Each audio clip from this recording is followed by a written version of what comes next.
Making a decision can often put us in anxiety. Is it the right decision? Should I do this or that? How do you make a decision and be confident and at peace that you're not going to regret that choice later? Today, I'm going to share with you an exact process to do just that. Check it out.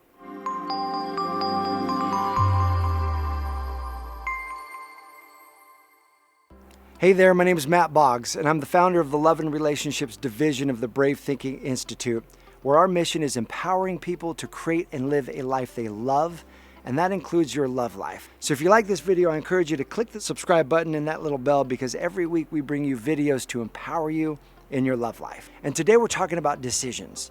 And often decisions put us in the most anxiety because we've all made bad decisions in the past, decisions we regret, decisions that brought us pain. But how can you make a decision that leads you to a life you love? How can you make a decision that leads to more expansion and be really confident in that decision? Decisions are often at crossroads in our life. Should you continue to see him? Should you continue to date him? Should you say no to him? Or should you go for what you love? Should you change careers? All of these points. I want to share with you one particular way of thinking that can leave you at peace when making the decision and surely put you on a path of expansion. And to describe this principle, let me share with you this story. I'm a senior in college at the University of San Diego, and I'm just finishing up my medical school recommendations. I was graduating pre-med with honors, had taken my MCATs, and I was about to go to medical school. And yet that entire senior year, I could hear my still small voice speaking to me and beckoning me to become a teacher. Now, I went and looked up how much teachers made, and they didn't make even close to what a physician makes. And I was thinking, I want to provide for my family in a different way, and I want to help people, and doctors help people and make better money. That's the more logical path for me. But key number one is when making a decision, don't consult logic. Consult the life within you that speaks to you in a still small voice. One of my mentors says, life is a whole lot easier when you allow yourself to be moved by the feather's touch.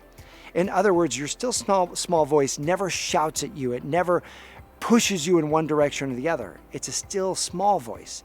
It means you have to calm yourself. It's like a feather's touch. And so as I listened to that voice more and more, it kept saying, be a teacher. And I remember ordering the application to become a certified teacher from the University of Oregon. And I'm sitting at this rickety desk that I had built out of cinder blocks and plywood in my college dorm. And I've got medical school application and the school to become a teacher both on the desk. And I call up my mom and I say, Mom, I'm at a crossroads.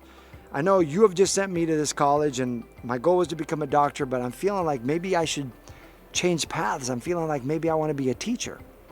And there was a long, silent pause on the phone. And my mom said, Matt, I will give you the advice that my father gave me when I was at an important decision-making moment at a crossroads in my life. And I said, well, what did Grandpa tell you? And she said, do what gives you life. That question, do what gives you life. You see, when making a decision, you will feel which path brings you more life and which path brings you more constriction, more heaviness. Often it's the path that's more logical, makes more sense, but when you go down that road in your mind, imagine that you're at a crossroads and you've got two paths before you. Travel down one road in your mind and feel what it feels like. And one of those two paths will bring you more life. When my mom said, do what gives you life, immediately I knew which one felt more life-giving, and it was teaching. Didn't make a whole lot of logical sense. Being a doctor makes way more money. And so I followed my intuition, crumpled up the application for medical school, and signed up to become a teacher. 3 weeks later, I'm on a spiritual pilgrimage in India with my mom and a group of 40 other people. It's a 2-week journey. Halfway through this journey, the guide invites us to meet a yogi. And he says that this spiritual master is going to read our auras and tell us what the auras mean. And so I'll never forget, this guide takes my mom, myself, 2 other people through this back village of India, through these small corridors that have dirt on the floor, these dirt walkways, and there's donkeys pulling wagons full of cabbage past us, and we could smell the curry being cooked in the kitchens. We finally make it to this one house. And I walk around the outside of this house. They lead us up this stairwell around the outside up to the top of the roof. And there's the yogi sitting on this rooftop in this village. And I'm thinking, this is incredible. And he's all dressed in white, and he's got a shock of white hair. And immediately I get fear in my gut because I don't want him to tell me something that'll make me doubt the decision that I just made. And so I tell my mom, you know what? Why don't you guys go have this reading? He's going to read your aura and I'll hang back. And my mom laughs and she goes, okay, I'll go and I'll have my experience and I'll tell you if I think this guy is real. Well, the first person sits down and this man puts his hand on their forehead and they close their eyes, and this man takes his hand off and he opens his eyes and he says, your aura is red and it means this, and blue and it means this, and purple and it means this. And he was reading this person's aura and they had all these different colors, and that person came back and was just blown away saying, wow, this man was spot on. Second person goes, sits down. The gentleman closes his eyes. The yogi closes his eyes. He puts his hand on their forehead, opens his eyes. The yogi, they both open their eyes, and the yogi says, your aura is red and yellow and green and blue, and each one means this, this, this. That man came back and said, this guy's the real deal. My mom goes, has that same experience. All these colors, they all meant something, and he was right on. And so my mom says, do you want to do it? And I'm like, fine. So I sit down in front of this guy.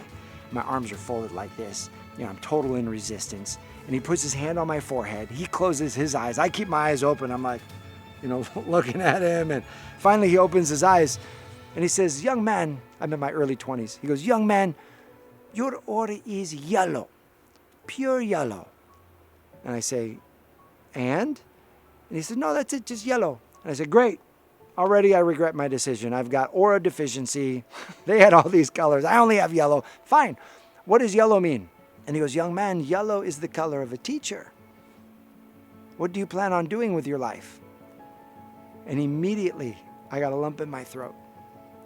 And my eyes filled with tears because I knew that voice was calling me. It was the voice of my purpose. That was the voice of my soul saying, you need to step in and do what you were meant to do in this world. And I said, well, sir, it's funny you say that because I just enrolled in graduate school to become a teacher. And I'll never forget, he shook my hand and he pulled me in and he said, good job. Way to listen. Way to listen. You see, every one of us has the voice of spirit that's beckoning you, that's speaking to you in that still small voice, that's calling you forward into a life that you would love. And it never speaks to you in fear. It never demands you or shoves you in a direction. It never speaks to you in shoulds, but it speaks to you in what would you love. And it speaks to you through the energy of expansion. It speaks to the energy of life. A Course in Miracles says, if you make a decision and that you're not at peace, you must have decided wrongly. I must have decided wrongly because I am not at peace, but I can choose again. It's that last line that I love. I can choose again. You can choose again right now what you would love.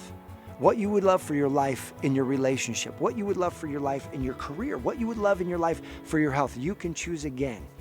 But the question is, what choice would bring you life?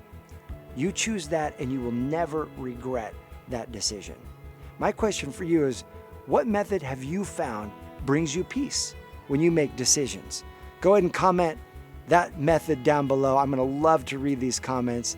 And know this, I believe that a greater life, an expanded life, an amazing life is seeking you now. I appreciate you. Thanks for watching. I'll see you soon.